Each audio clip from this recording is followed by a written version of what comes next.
Sadhu, sadhu, sadhu. Namo tassa bhagavato arahato samma sambuddhassa. Namo tassa bhagavato arahato samma sambuddhassa. Namo tassa bhagavato arahato samma sambuddhassa. Sadhu, sadhu, sadhu. Namo Buddhaya, and welcome to another video at Shraddha Media Network. Today's video is being sponsored by Mr. Rohan Fernando, Kumudini Rao, Mr. Niranjan Fernando, Aruni Siriwardana, Cookie Rao, Divya Rao, Tuisha Rao, Samantha Siriwardana, Yatindra, Midusha, and Tavisha, and they've all come together to do a Dhamma sermon in remembrance of the 2nd year anniversary of Mrs. Caroline Fernando, who passed away. Today I would like to speak to you about a very beautiful discourse, and this discourse is very special in the Buddha's dispensation, especially when it comes to the dispensation in Sri Lanka. Our Venerable Arahant Mahinda brought Buddhism to Sri Lanka from northern India under the instruction of the Emperor Asoka. And after he arrived and started teaching the Dhamma, this was one of the very first discourses that he decided to teach. And this discourse is found in the middle-length discourse of the Buddha. And it is called the Bala Pandita Sutta. The word Bala means fools. The word Pandita means wise. This sutta is about fools and wise men. The Buddha begins by explaining that he was living in northern India at a place called Savatthi, a city found in the north. He was staying in a monastery called Jetavanarama, and he began speaking and conversing with the monks. And he told the monks this. He said, "Monks, there are 3 characteristics of a fool. There are 3 things by which a fool is defined. The first way that he is defined is by bad thoughts." So what are bad thoughts? Bad thoughts are thoughts of jealousy, thoughts of anger, thoughts of desiring the possessions of others, thoughts of hurting other people, thoughts of taking revenge when someone does something bad to you. Thinking about these unwholesome thoughts are what we classify as being bad thoughts. So the first characteristic behind a person who we call a fool in this dispensation is a person who thinks these bad thoughts. The second characteristics that we define a fool is by his bad words. So after he thinks bad things, he starts saying bad words, unwholesome words. When we mean bad words, we don't just mean profanity and cursing. It also includes telling lies. It also includes telling tales, dividing friends, speaking harsh words. And all of these things hold their own karmic consequences. If someone lies often, a karmic consequence is that he gets blamed for things that he never did. If he divides friends using his words, his future karmic consequence will having a lack of close people to talk to. So the fool thinks bad thoughts, he says bad things. And the third characteristic is he does bad things. Through body, speech, and mind, he does foolish, unwholesome things. So what does he do using his body? Using his body, this fool will kill hurt animals. He will steal from others. He will sexually misengage. He will have sexual misconduct. And he will take intoxicants, drinks and drugs. And all of these also carry their own weights. So if someone were to kill animals, their lifespan decreases. If someone steals, they'll find that their possessions that they love will be at loss from thieves, from kings, from earth, fire, wind and water. If someone cheats on their partner, they will find that they will lose loved ones very quickly. And if someone is in the practice of taking intoxicants, drinks and drugs, their mind will lose mindfulness. So in this way, the characteristics of a fool, he thinks bad thoughts, he speaks bad words, and finally, he does bad things using his body. The Buddha explains to these monks, someone who does these bad things as a fool, these bad actions through the doors of body, speech and mind, will witness suffering, not just only karmically in the next life, but he will have to witness suffering in this life. He says there are three main ways that he suffers. The first way that he suffers is he will find himself sitting in an assembly with a group of friends. And when he's sitting with his friends will start talking about the wholesome things in the world. The friends will start talking about being generous, being kind to others, not being angry, being happy at the success of other people. They will start talking about wholesome things. And he will be sitting there. And he will keep silent, or sometimes he might smile. But in his head, he will know that he doesn't have these qualities. He knows that the topic that the friends are talking about are far from his moral qualities. That's the first kind of suffering that he experiences. The second kind of suffering that he experiences is he sees people who do these bad things through body, speech and mind. He sees them being punished by the government, by kings and people in charge. He will see that thieves, robbers, people who do these bad things will be caught and they will be given punishment by the king. And when he sees them getting punishment, he will think for himself, what if someone catches me? What if someone catches me? What if I get caught one day and I have to go through this suffering? I think we all know if we do something bad, sometimes the happiness that we get from doing that bad thing will be momentary, but the suffering associated with trying to maybe cover up the bad thing that you did is often far worse than the small piece of happiness that you get from doing a bad thing.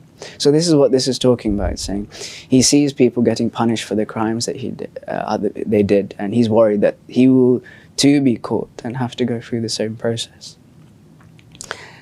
The last kind of suffering that he has to go through in this lifetime is, I think, the worst kind of suffering. But this suffering, in a sense, has a time lag. It doesn't appear straight away. The Buddha uses a beautiful simile to explain this. He says, imagine a man that is sitting outside on his veranda and the sun is setting behind him and he's sitting down in an armchair. And as the sun is setting behind him,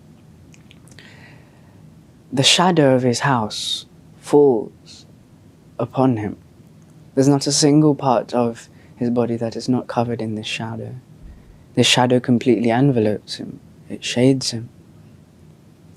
The Buddha explains, if someone lives a whole life of doing bad things by body, speech and mind, later on when he becomes old, they will appear in his mind. He will start remembering those bad things that he did. And his mind will be full of remorse. And this kind of remorse is not something he can escape from. And as the shadow, just like the shadow completely envelopes him, it covers him. It suffuses his whole body. The suffering of remorse, when a person who has done bad things gets old, in the same way envelopes his mind. It covers him. It doesn't give him any room to escape. So these are the three consequences of what happens when someone does bad things in this life. But what happens after this life comes to an end one day? The Buddha speaks about this too. And he says something. He says, Kayasya bedo param marana apayam duggitam vinipatam nirayam upapajjati. Kayasya bedo means when the body gets broken up. Param marana means after death. Apayam dugitam. He will be born in an unfavorable destination. Vinipatam nirya. He will be most likely born in hell. The Buddha then starts to begin to describe hell. And he says, if we want to describe something in this world that is utterly unwished for, utterly undesired, and utterly disagreeable, these three words completely match the description of hell. But when we hear the word hell and when we hear the words heavens, we often are reluctant to believe in these worlds, and that's not really a problem. The problem of lack of belief in reincarnation, it didn't just happen now, it also existed when the Buddha was alive. In fact, there's a beautiful story about a king who did some experiments. He also didn't believe in reincarnation, but he did experiments to test if reincarnation existed or not. So what he did was, he did some strange experiments. He sometimes weighed someone and then killed them and then weighed them again to see if after he died, a lack of soul after death would have caused a change in weight. He did other experiments where he got prisoners and put them into large pots and put the lids on top and then started heating the bottom. And after they were dead inside, he would lift up the lid at the top and close one eye and see if the soul would go into the air. He would go up to some of his bad friends sometimes and he would say, look, you're a really bad person. If there's a place such as hell, you'll go there. When you go there, come back and visit me and tell me this place exists. He went up to his good friends too in the same way and said, look, you've done good things in your life. When you go there, when you go to heaven, go there and come back and tell me so I can believe. But all of his experiments unfortunately failed. And he came to the complete conclusion that life after death didn't exist. But he was really fortunate to run into one of the famous disciples of the Buddha called Venerable Kaduwela. And Venerable Kaduwela was told about these experiments by this prince, by this king, and he solves each one. We probably don't have time to talk about all the 14 experiments, but the way he solves them opens a doorway into how we can look at the life after death situation. So in one of the experiments where he tells his friends who've done bad things that you've gone to hell, you're going to go to hell. If you go there, please come and tell me. None of his friends return. So in that experiment, Kaduwela explains why they didn't come back. He says, King, imagine this. Imagine a person who's done bad things in your kingdom and you give them the punishment of execution. And after you give him that punishment, your wardens and soldiers carry this man off and parade him through the city. And after he's been paraded into the city, he's taken to the main execution square, where 2 executioners are waiting for him, masked men, fearsome. And there are tens of thousands of people waiting for this execution to take place. Once this guilty man arrives at his execution square, if he looks up at his masked executioner, who is ruthless, and simply asks him, can I please go tell my friend about the punishment that I'm having because of my actions? And in that moment, if he asks his executioner, please can I go visit one of my friends, will the masked executioner ever let him do so? And the king replies, he will never let him do so. In the same way, even a man in the human world isn't allowed to go see one of his friends. The same way, in the hell world, you're not allowed to go see one of your friends. Hell world's punishments are much more severe than the human realm. How can you ever expect to go see a friend if you can't see one in the human world?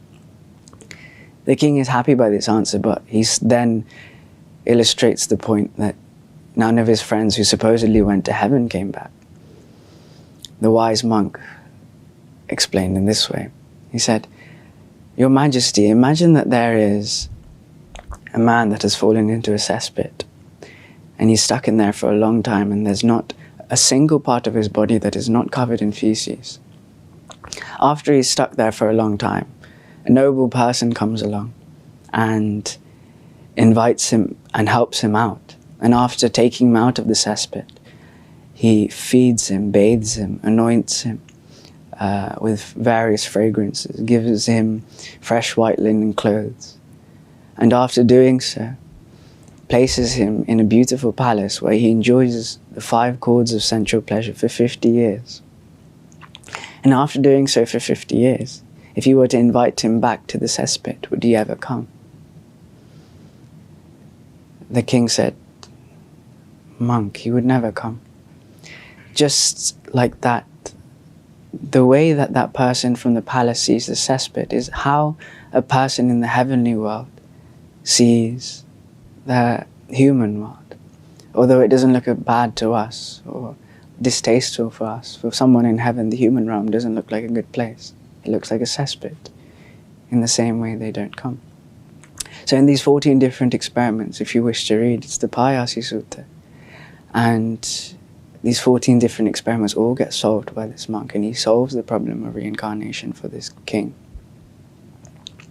So if we go back to the Balapandita Sutta, the Buddha describes, if you were to describe something as utterly unwished for, utterly undesired, and utterly disagreeable, the place where these words truly fit is for the meaning of hell. The Buddha says, Yavan chidam bhikkhave upamapina sukara, yava dukkha nirayati. The Buddha says it is difficult to describe the suffering that you find in hell. He says, imagine a man who gets hit with spears, 100 spears in the morning, 100 spears in the afternoon, and 100 spears in the evening. And he gets hit by these spears for 100 years. He asks monks, do you think this is suffering? And the monks say, even if you were to be hit by 1 spear, it would be suffering. The Buddha then picks up a few stones in his hand and he asks, what is greater, the amount of stones in my hand or the Himalayan mountains? And the monks explain, this cannot be compared. He said, the total amount of suffering for 100 years of 300 spears a day is like the small stones that are in my hand. The amount of suffering in hell is like of that of the Himalayas. So after doing these bad things, this person is born in hell, and he spends a long time paying for the karmic consequences that he created when he was doing bad things. And after he spends a long time in the hell world, he finishes his karma there, and then he's born. He doesn't come straight to a good place. He comes to a place called the animal realm. And the Buddha explains the animal realm is not a pleasant place either. Sometimes we don't really see this, but the Buddha explains there are animals that feed on grass, horse, cattle, donkeys, goats, and deer. There are animals that feed on dung. There are animals that born, age, and die in darkness. There are animals that are born completely in cesspit, in corpses. And he says, the animal kingdom is full of suffering. But after he spends time in the animal kingdom, what happens next? Does he automatically come to the human realm? No, this doesn't happen either. The Buddha explains, imagine a small ring that's floating in the middle of the ocean, and with the winds it travels north, east, south and west, and at the bottom of the ocean there is a small turtle, and this turtle comes up to see the sky every 100 years. And if he comes up to see the sky, what is the likelihood of him putting his head exactly small through that small ring? And the monks reply, it is extremely rare. The probability cannot be calculated. The Buddha says it is likely for him to put his head through the hole, but it's even more unlikely for a person who goes to the animal realm coming back to the human realm. We don't see this because we have 9 billion, 8 billion, 9 billion people in the world. We don't feel like the human world is a rare place.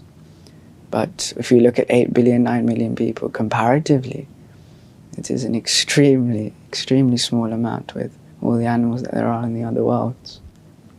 So the Buddha says, don't take this for granted.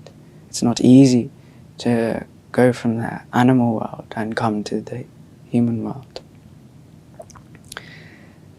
Now I'll ask you a question as well. So a person in the hell world, he doesn't have good qualities and bad qualities. He doesn't have any good qualities, he has bad qualities.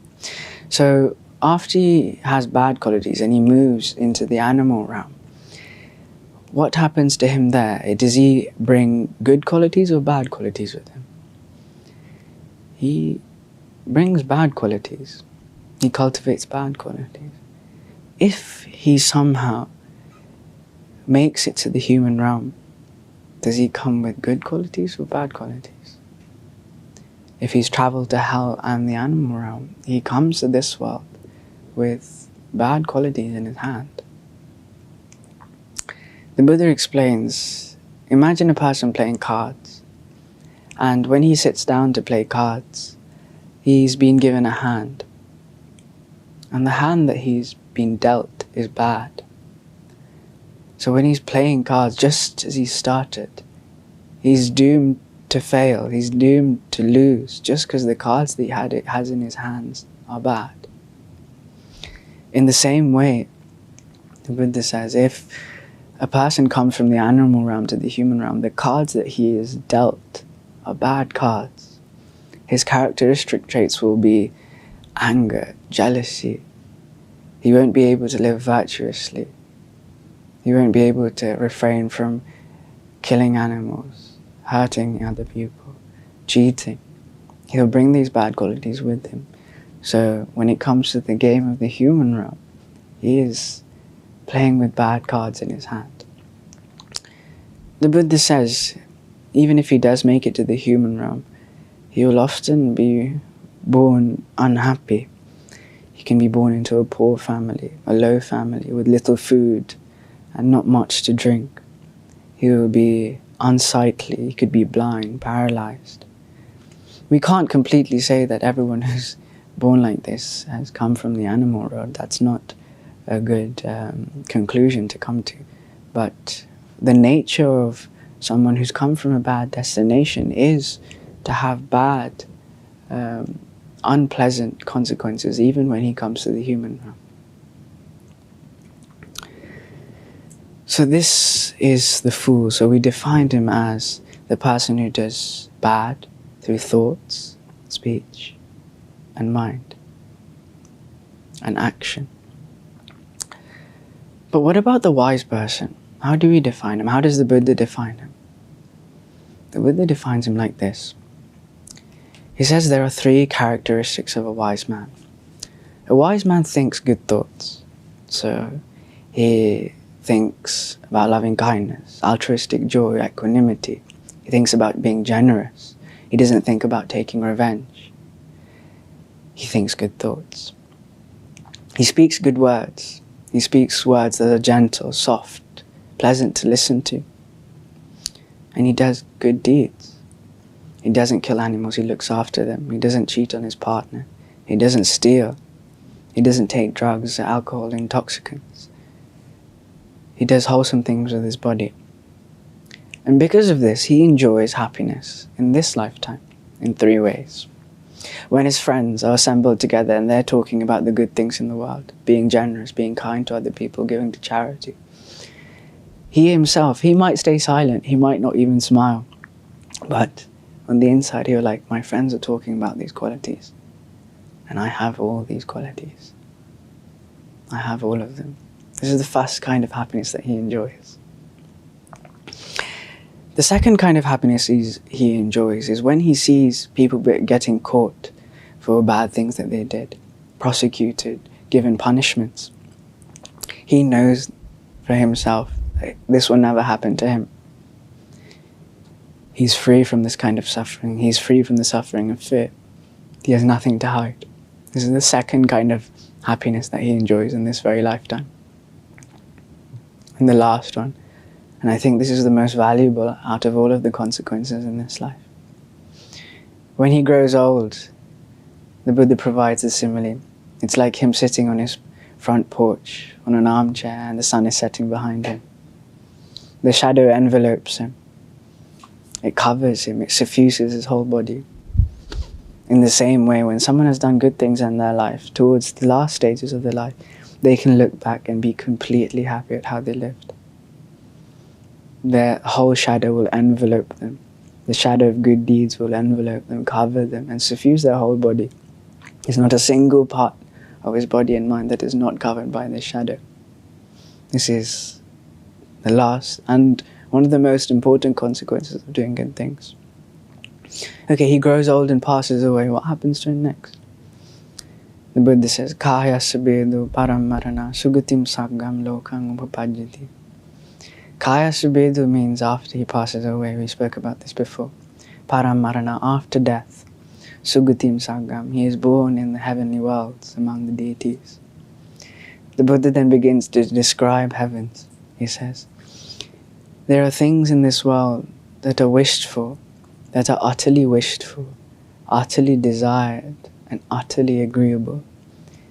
These words are best fitted to explain the heavenly worlds. The monks then request, please, can you give us a simile for how much happiness there is in heaven? And the Buddha explains it like this. He says, monks, in this human world from time to time, there appears a very special monarch. And this monarch is called a wheel-turning monarch. And this wheel-turning monarch is something that's very different from the monarchs in our world today. They reign completely out of virtue, and they are extremely powerful. They appear in the world extremely rarely, so eons and eons of time in the past. And they say they share some of the same physical characteristics of Buddhas. So they have the 32 great marks of a man as well.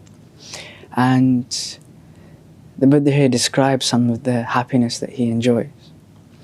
So the wheel-turning monarch, on full moon days, he will go to his palace balcony and he will take the 5 precepts. The 5 precepts being, he promises not to steal, not to kill, not to sexually misconduct, not to lie, and not to take intoxicants and drugs.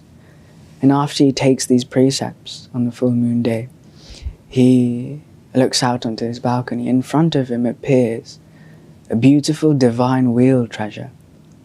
And this wheel treasure is 1,000 spokes and complete in every respect. And this divine wheel treasure is one of the first treasures that he enjoys. The second treasure that he has is an elephant's treasure. This elephant is called Uposatha, and all his body parts will touch the ground. So his nose, his trunk, both his feet and his tail will all touch the ground. It's one of the special characteristics of having a beautiful elephant. The third treasure that he has is a magnificent horse, a thoroughbred horse called Valahaka. Valahaka translates as thundercloud, but we can remember it as a beautiful horse. The fourth treasure that he has is, this one is really special. It's called a jewel treasure. These treasures are all built karmically, so we won't get to see a lot of them in the world today. And this jewel treasure is an 8-faceted jewel, and when it is taken out, it produces light for a whole league in distance. It produces light on its own. It's one of the treasures of this wonderful monarch. The next treasure that he has is a woman treasure. So he has a beautiful chief queen, and it describes that during the cold season, her body is warm, and during the warm season, her body is cold. She is faithful, sweet in speech, and she surpasses human beauty. That's the 5th treasure that a wheel-turning monarch will have. The next treasure is a steward treasure. And the steward treasurer is a person who advises the king on to where to find wealth. So this steward has this special divine eye, so he can see buried treasure underground. And we need to remember these are all karmically produced. So using his divine eye, he will help this wheel-turning monarch find wealth when he needs to. The seventh treasure that this wheel-turning monarch has is a counselor treasure. So he has a royal advisor who can maintain all the kingdom just like him while he rests. He can live completely free from any work, and this advisor will do all the work for him. Not only does he have these 7 powers, but he has these things called 4 successors. Now the word successors doesn't translate well into English, but successors are the words it is used. So the first success that he has is that he's extremely handsome and graceful in conduct. The second success that he has is that he has a very long lifespan. The third one he has is that he is free from illness. He doesn't have any bodily affliction. And the fourth treasure that he has is that everyone loves him. The suttas explain that everyone loves him to the point when he's parading to the city, the people of the city will ask him to slow down so they can see him, they can watch him for a longer period of time. I think it's very different to cases of leaders or maybe monarchs that we have in this day and age. A lot of people tend to despise the leaders of the country and monarchs. But this karmic fruit that this king enjoys makes everyone like him. He's pleasant to everyone. After explaining these 4 successes and the 7 treasures, the Buddha asked monks, "Monks, what do you think? Does this wheel-turning monarch experience pleasure or suffering?"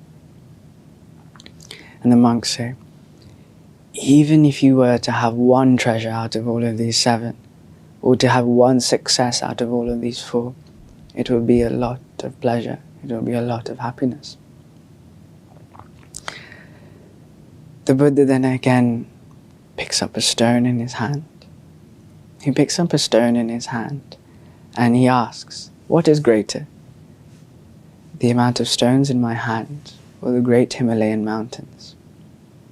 And the monks say, the amount in your hand cannot be compared to the amount that the Himalayas is.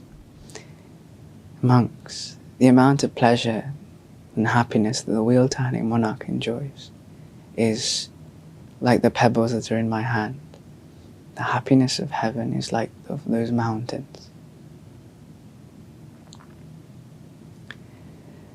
And we can really see there that once you go to the heavenly world, you wouldn't really want to come back to the human realm, even to visit someone. Even if the wheel-turning monarch experiences such a difference in happiness when it comes to pleasure compared to the heavenly world. After spending loads of time in the heavenly world and using up his karmic fruit and good deeds that he did, in heaven, do you reckon you find good people or bad people? Do you find wholesome people or unwholesome people? Do you find people who practice speech, good actions and good thoughts, or bad speech, bad action and bad words? You'll find people who practice good things. And after someone passes away from heaven, they tend to arrive in the human world. And after they arrive in the human world, do you think they bring good qualities or bad qualities with them? They bring good qualities with them. They bring the wholesome qualities with them that they nourish to get to heaven. So imagine the card example again. Imagine this person who's playing cards. What kind of hand has he been dealt now? He has good cards. He can play the game of the human realm with good cards. The cards that have been dealt with are in favor of him doing well. It's not like a person who's arrived from the animal world. In this way, he's built to succeed. So this is the discourse on fools and wise men. So he describes fools and what their characteristics are. He explains what worlds they go to and the suffering that they have to go through. Then he explains about wise people, their characteristics, what worlds they go to, and how incomparably greater the happiness of someone doing good deeds is. So after hearing these, where do you think you came from? What world do you think you came from? So a lot of people probably don't listen to discourses very often. So you're somehow listening to this video and watching this discourse. So you got to listen to the Dhamma, you got to hear about wholesome people, you got to hear about wholesome actions, wholesome speech. You got the opportunity to listen to the Buddha's discourses. And when our teacher was explaining these suttas for us, he said, think that you came from the heavenly world, because you got the opportunity to listen to the Dhamma. He said, think like this: I'm a person that came from the heavenly world. And because I came from the heavenly world, doing bad things is not suitable for me. Because it's not easy. It's much easier to kill animals than to save and look after them. It's much easier to steal than it is to give. It's much easier to cheat than it is to stay faithful your whole life. It's much easier to tell lies than it is to tell the truth. Doing unwholesome things is far easier. But when it comes to your mind telling you to do unwholesome things, think like this: think, I'm a person that came from a good place. Therefore, it is not my characteristic trait to do bad things. Other people will do bad things, but I will not. So this discourse, as I said, is found in the Majjhima Nikaya of the middle length discourse. It's one of the very first discourses that Venerable Arahant Mahinda taught people of this island, and it is extremely important in our dispensation. It illustrates the Noble Eightfold Path and provides the basis of where to start practicing the Dhamma.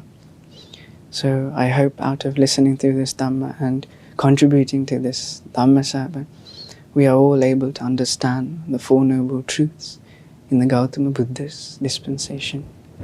Sadhu, sadhu, sadhu. Today's Dhamma sermon is being sponsored by Mr. Rohan Fernando, Kumudini Rao, Rinanjana Fernando, Aruni Sirivardhana, Kuki Rao, Divya Rao, Tuisha Rao, Samantha Sirivardhana, Yatindra, Midusha and Tavisha. Now I think all of these people have come together to be able to remember a departed loved one who passed away 2 years ago, that is Mrs. Caroline Fernando. So first of all, we'd like to share all of these merits that we've collected today from this Dhamma sermon with all the deities in the heavenly worlds. May all the deities in the heavenly worlds increase in lifespan, celestial happiness, and may they also be able to understand the Four Noble Truths in the Gautama Buddha's dispensation. Sadhu, sadhu, sadhu. Most importantly, we'd like to share all of these merits with Mrs. Caroline Fernando, who passed away 2 years ago.